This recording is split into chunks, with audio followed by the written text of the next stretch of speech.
I vow to serve the Empire with absolute devotion.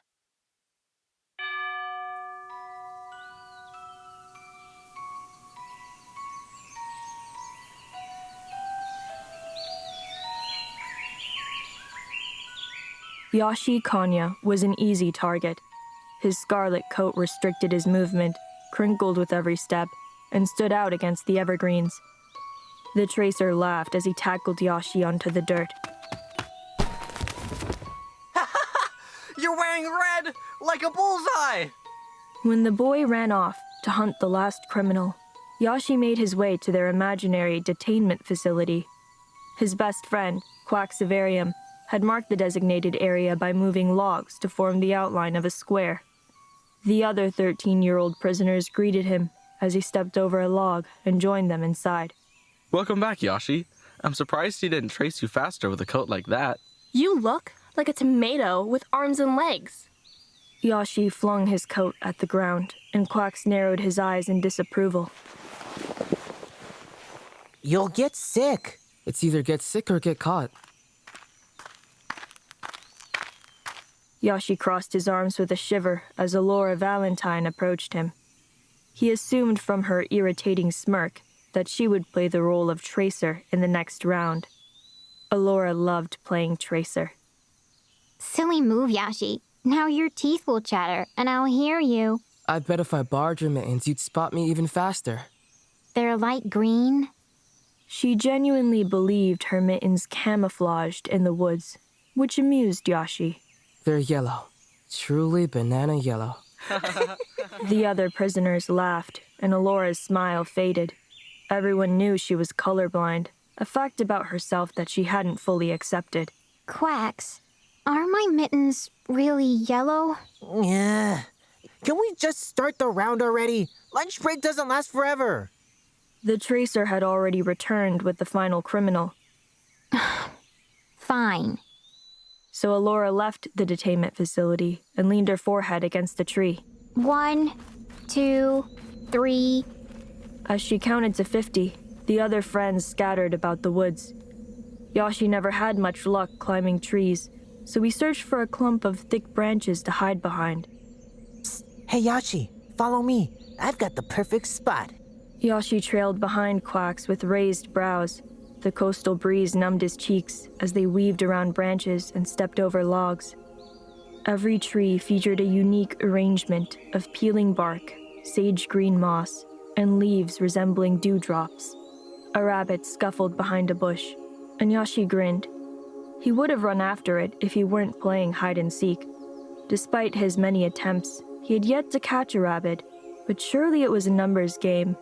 He was bound to win eventually. How far are you taking me? Oh, stop whining. We're already here. QUAX stopped and crouched by a short pile of logs. Well, have a look for yourself. It wasn't until Yahshi leaned over and squinted when he noticed the strings that loosely bound the logs together. He pulled the makeshift door open, revealing a dugout large enough to hold 2 people. Yashi's jaw dropped in disbelief. You're kidding. So this is why you stayed late after school yesterday. No. I was studying at first. Then I realized I really wasn't in the mood to read. But I was very much in the mood to build the best hiding spot in the history of SITRA. Which is probably a non-existent standard, but I digress. QUAX climbed into the ditch and hugged his knees to his chest. Ready or not, here I come. Now hurry up and get in. She stopped counting. A twig snapped in the distance. Yahshi glanced over his shoulder before joining him inside. He was a full head shorter than QUAX, so he didn't have to hunch over, even after they dragged the log door shut. QUAX smiled proudly at his newest invention. If only you put this much effort into your scores. Shut it. Yahshi leaned his head against the dirt wall. He could feel the vibrations of approaching footsteps. Something's off. Those strides are too long to be ALORA's. He turned to QUAX with a frown. Do you hear that? Shh. They held still as the footsteps grew louder and came to a halt. Yahshi spotted a bronze eye staring at him through a gap in the door. I know you're there. No, it can't be. The voice gave him away. 16-year-old Chima Furnace was the most menacing boy at SITRA Secondary. He tormented in cycles, identifying one target and destroying their dignity before cherry-picking his next victim. Students fled when he walked down the hall, and classmates fought over the seats furthest from his. Chima feasted on their terror, but the one person who didn't fear him was QUAX's older sister. No matter how many bruises he left or insults he dished, AVARIUM never snapped back. The log door shifted. As light poured into the hideout, Yahshi launched himself at Chima. He knocked him down with pure momentum and pinned him by his chest. QUAX! Run! Chima didn't fight back. He stared at Yahshi with a chilling grin as two unfamiliar voices began to laugh. Let go of me! He brought his friends. Yahshi gritted his teeth and threw a hasty punch, but Chima snatched his wrist before he could land it. Better not be after my eyes. He wrenched Yashi's wrist until it ached. Yahshi tried to strike with his free hand, but he lost his hold on Chima when two arms snatched him from behind. Leave us alone! He elbowed Chima's friend and successfully broke away, but Chima was back on his feet to catch him. The two upperclassmen shoved him against a tree and yanked his arms behind it, attempting to bind his wrists with scratchy rope. Yahshi tugged his arms apart as far as he could, but they overpowered him and secured the knot in place. The more he struggled, the more his wrists burned. He settled down and watched with labored breaths as Chima calmly dusted his pants. Keep the little one out of my way. One of Chima's friends guarded Yahshi, while the other continued to pin QUAX to the ground. QUAX was a dramatic boy, the kind to complain for 10 minutes about a paper cut, and Yahshi knew he wouldn't stick up for himself. As Chima walked toward QUAX, Yahshi discreetly shoved his fingers into the knot, hoping to untangle it without the boy next to him noticing. You can mess with me, but leave Yahshi out of this! Oh, relax. We won't hurt him if you cooperate. Chima stopped and towered over him. Ah, QUAX AVARIUM. It's so nice to finally meet you. Although, I'm sure your sisters told you enough about me already. She doesn't care about you. Yeah? You guys hearing this? Chima paused, and his two friends burst into laughter. Alright, she doesn't give a damn about me. But what if I spit in your face, huh? Would she give a damn then? He leaned over and spat. Huh? Would she give a damn about that? The older boys laughed again. Yahshi felt the knot loosening. When QUAX tried to escape, his captor drilled him down even harder. The twigs beneath him dug into his wrists, and he cried out in pain. Let him go! Chima faced Yahshi with a quick jolt of his head. Shut it, convert. Yahshi cowered at the weight of his glare. Chima stared for only a moment longer before removing a rusty pocket knife from his coat. With the knot slightly loosened, Yahshi yanked his wrists apart, but the ropes wouldn't give way to his hands. Had the terror not clogged itself in his throat, he would have screamed. How do I get him out of this? Cal thinks that if she ignores me, she wins. Chima slammed his shoe into QUAX's stomach, leaving him choking for air. He left his foot there as he dropped to one knee and held the knife against his neck. She wants me to believe there's nothing I can do to make her fear me. But there is one thing, isn't there? No, he wouldn't dare. Yahshi tugged harder, and the ropes drew blood. His eyes watered when he spotted two yellow dots in the distance. ALORA! Help! Chima's friend held a hand over Yashi's mouth, and ALORA bolted away. He desperately hoped she had seen Chima's knife and was leaving to find help. SITRA secondary instructors remained uninvolved in social matters outside of the classroom, but a threat to kill violated Imperial law. As he watched the yellow dots disappear, a realization dawned upon him.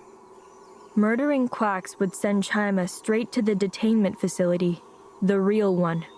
There was no way Chima would destroy his future just to make Cal snap. He's bluffing. He has to be. I mean, that's the only thing that makes sense, right? Please, don't hurt me. Okay, alright. Deal. But in exchange, why don't you tell me one good reason why you deserve to live? Please, Huh? don't hurt me.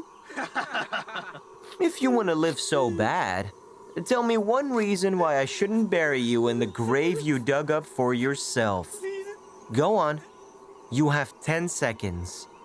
10, Please. 9, 8. QUAX continued to cry, and Chima's friends laughed even harder. 7, Chima, don't do this. 6, The Guardians will find out. 5, He'll lock you away. You know that, right? 4, 3.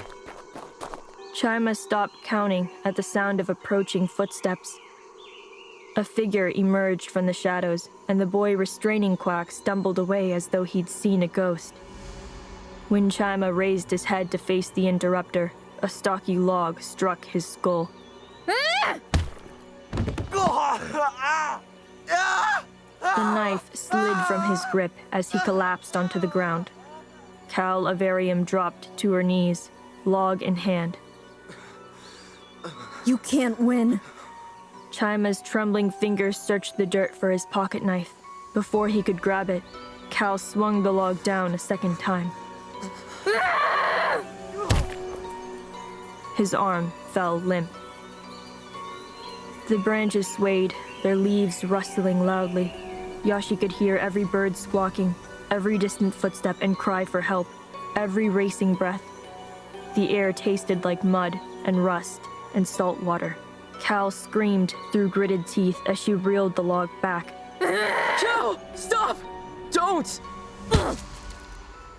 Yahshi closed his eyes as blood splattered across his face. Cal, please. What if Chima was only bluffing? What if this was nothing but a game for him?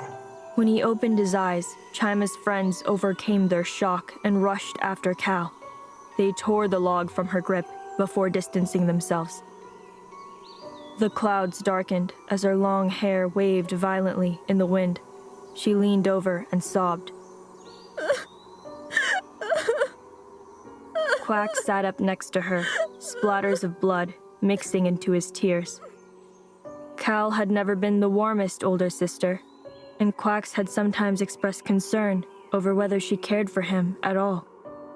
But in that moment, he stared at the girl who saved his life with unconditional admiration.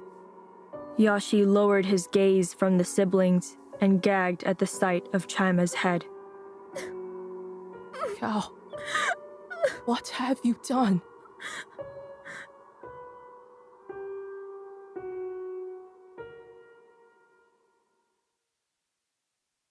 Belladonna, Book 1, Nightshade Academy. Written and narrated by Torrefranca. Produced by Torrefranca and Wilson Hensley. Edited and mastered by Juan Pablo Diaz. How did we get here? Something went wrong. We worked hard for this life that we don't want at all. Cover art by Mad Studio. Score by Gita Puspita Asri. Theme song composed and produced by James Sinclair-Stott. Starring Jason Brown, Anthony Andreas Echeverri, Melissa White, Alex Bowie, Patrick Viersba, Julia Risto, David John Bors, Connor Blanc, Cody Keel, Ellie Chua, Ben Autry, Walter Mack. If it's really true